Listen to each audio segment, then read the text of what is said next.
L'art est un acte de création et la connexion, elle, agit comme un pont. Pour moi, nous sommes tous connectés à tout. Ce qui me semble essentiel, c'est savoir écouter, comprendre et accepter la contradiction. C'est d'identifier avec empathie nos émotions et leurs sources. C'est avoir de la connexion avec d'autres personnes. Avoir cette petite étincelle qui fait qu'on est sur la même longueur d'onde. Et puis à partir de ce lien, de pouvoir partir à la rencontre de l'univers de l'autre. Bonjour et bienvenue dans ce nouvel épisode de l'art de connecter, votre rendez-vous pour renforcer, améliorer et même transformer votre univers relationnel. Aujourd'hui, pour cet épisode solo, j'ai choisi de traiter un sujet qui touche nos relations, que ce soit au niveau professionnel, au niveau personnel, et il s'agit de la complaisance. C'est un mot qu'on n'utilise pas beaucoup et puis en fait je me rends compte de plus en plus que les effets se manifestent partout autour de nous et souvent sans même qu'on s'en rende vraiment compte. Moi-même, dans mon environnement actuel, je ressens beaucoup de complaisance, que ce soit dans les accompagnements de différentes structures dans lesquelles j'interviens, où on ne dit pas les choses, on ne va pas vraiment au cœur du sujet. En fait, les sujets qui fâchent, on les laisse de côté et on a tendance à choisir des accompagnements ou des voies beaucoup plus light pour pas vraiment aller toucher ce qui fait mal. Et moi, j'avais vraiment envie d'explorer avec vous aujourd'hui ce qu'on met dans cette notion de la complaisance, comment elle va se manifester dans notre environnement relationnel, et puis voir aussi dans quelle mesure elle peut être nocive dans nos relations et comment elle va impacter, que ce soit la relation à soi et la relation aux autres. Je pense qu'il vous est déjà arrivé de dire oui à une demande alors que tout votre être entier criait non. En fait, la complaisance, c'est faire plaisir aux autres en oubliant nos besoins, nos valeurs et finalement d'accepter de rentrer dans un scénario, dans une histoire qui n'est pas alignée avec nous. Et on le fait très souvent par peur de décevoir, par peur de générer des conflits ou d'être rejeté. Alors en surface, la complaisance, elle donne une impression d'harmonie, de paix. On est dans cette pacification. Et on passe aussi pour une personne sympa, flexible, avec qui ça roule, qui n'est pas compliquée. Mais le problème, c'est qu'en profondeur, elle va vraiment générer de la frustration, du ressenti, et puis ça peut, dans une certaine mesure, nous éloigner de certaines relations dans lesquelles on a mis cette complaisance, parfois sans même s'en rendre compte, et à un moment donné, c'est plus OK. Donc, je vous donne quelques exemples où la complaisance se manifeste autour de nous. Alors, déjà dans le travail. Dans le travail, il peut nous arriver d'accepter des mandats, d'accepter des tâches ou des conditions qui ne nous conviennent pas du tout. Souvent dans le travail, il peut y avoir des relations d'insécurité avec son boss, avec son entreprise. Et là, bien évidemment, pour se protéger, ne serait-ce déjà par peur de perdre son emploi, eh bien, on peut adopter des postures très complaisantes. Et ça va de toute façon se faire au détriment de soi.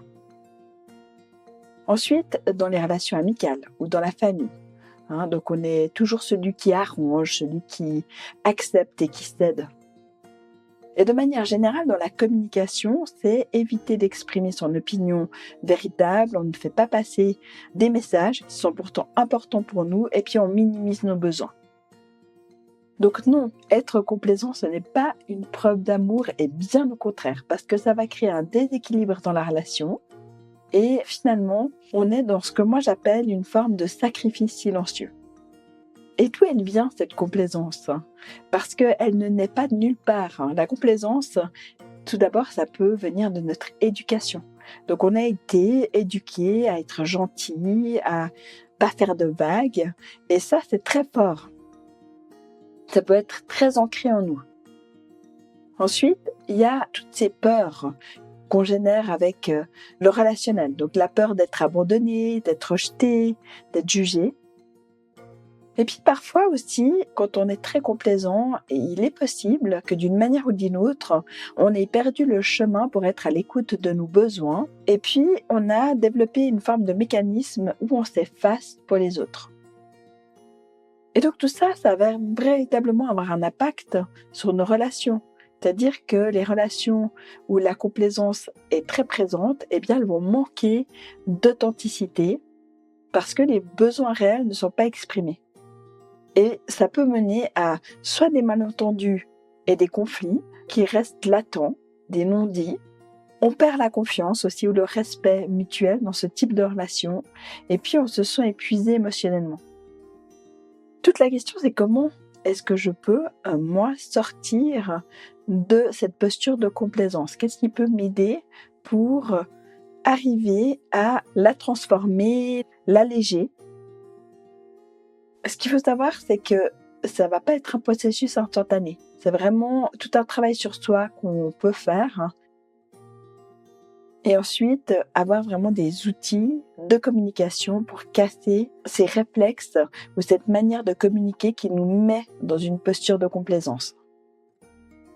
Donc vraiment déjà de prendre le temps de se reconnecter à soi et d'aller essayer de comprendre comment une relation complaisante nous affecte, pas seulement au niveau du mental. Donc moi, ce que j'ai envie de vous proposer comme exercice là maintenant, c'est de prendre un petit moment pour vous ancrer.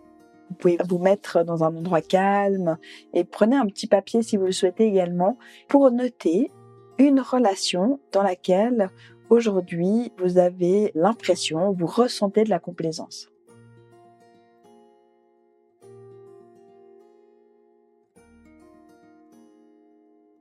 Une fois que vous avez pu vous connecter à cette relation, je vais vous demander d'écrire quelles émotions sont présentes là pour vous. Si vous y arrivez. Donc, est-ce que souvent, les émotions, ça peut être de la frustration, de la colère, de la déception. Mais en tout cas, notez ces émotions que cette relation crée en vous.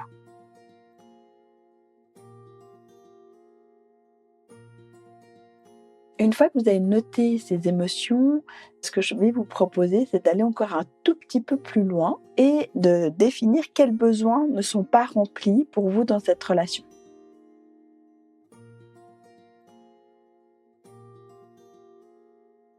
Ça peut être un besoin de respect, d'écoute, de liberté. Et là aussi vient souvent se mêler de l'insécurité. Parce que dans une relation où il y a beaucoup d'insécurité, il peut y avoir beaucoup de complaisance pour compenser l'insécurité. Et toujours en vous connectant à cette relation, à cette personne avec qui vous avez une relation que vous estimez complaisante, essayez d'aller un petit peu chercher dans votre corps, qu'est-ce qui est en train de se passer quand vous pensez à cette relation? Est-ce qu'il y aurait une sensation particulière, une partie de votre corps qui bouge ou que vous ressentez plus particulièrement?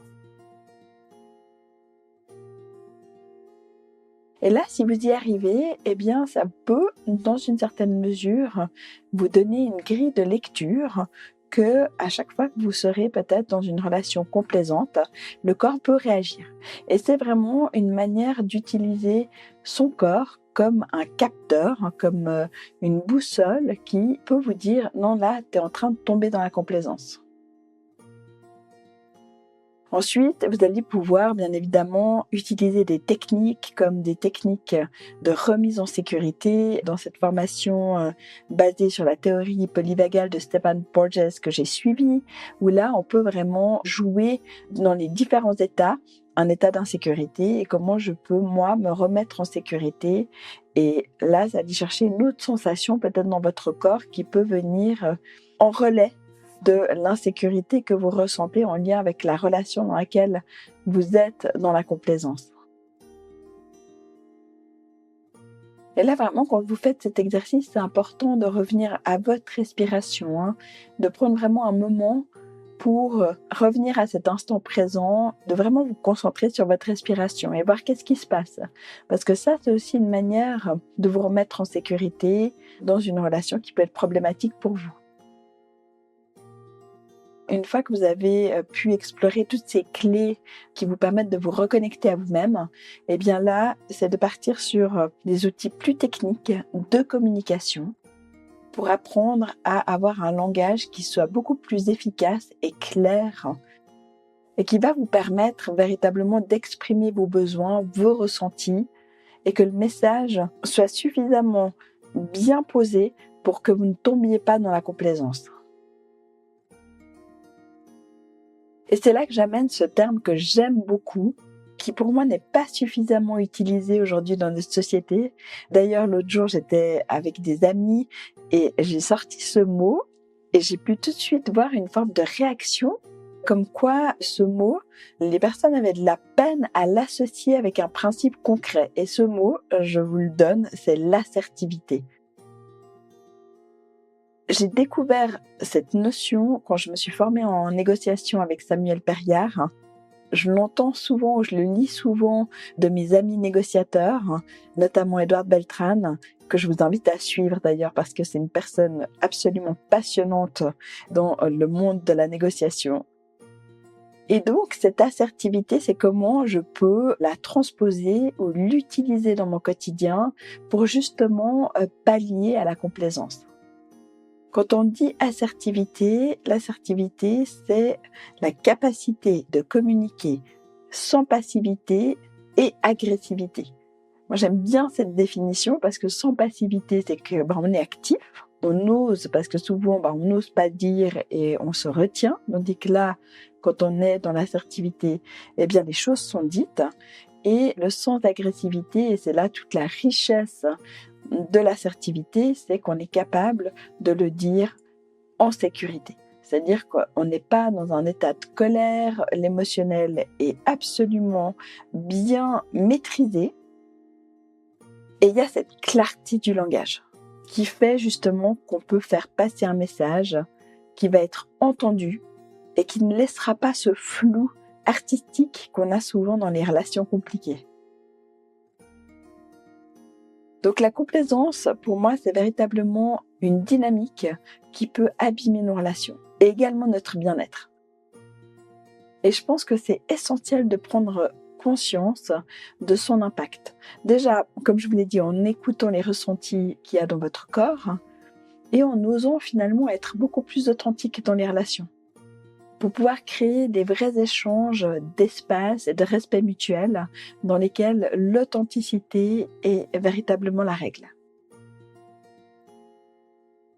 Donc je vous invite à vraiment essayer de faire l'exercice que je vous ai proposé, de me partager comme toujours vos réflexions, de me dire à quel moment vous avez identifié relationnellement de la complaisance dans votre parcours et comment finalement vous vous sentez quand vous observez cette complaisance. En tout cas, si le sujet vous parle, n'hésitez pas à partager cet épisode avec les gens de votre réseau. Moi, je serais ravie de pouvoir continuer à débattre de cette complaisance. Un grand merci d'avoir écouté cet épisode jusqu'au bout. Prenez soin de vous, de vos relations et je vous dis à très bientôt. L'art de se connecter, c'est rapprocher les civilisations. Connaître pour mieux unir.